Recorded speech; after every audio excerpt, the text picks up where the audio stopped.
Na flat? Oo. Yung isa naman, muntik na nalaglag yung ano, plate number niya, yung nakadilaw. Oh?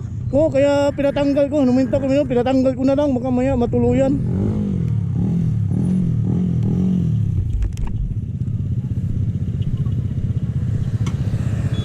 Pero si ano naman, muntik na nalaglag yung plate number niya. Si Dilaw. Kaya huminto kami. Dito kayo. Oo, huminto kami doon, muntik na nalaglag. Sa'yo flat? Sa'yo? Ah, sa'yo? Sa'yo? Sa baba yata, meron? Ah, meron sa baba. Oo, meron sa baba. Baba tayo, dandahan lang. Meron sa baba. Walang problema, walang huli. Pilihan mo lang sa shop, may shop doon, bilhan mo na lang. Saka ano? Wala.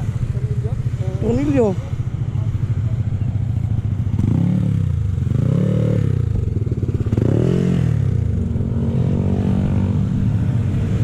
Okay, dandahan lang.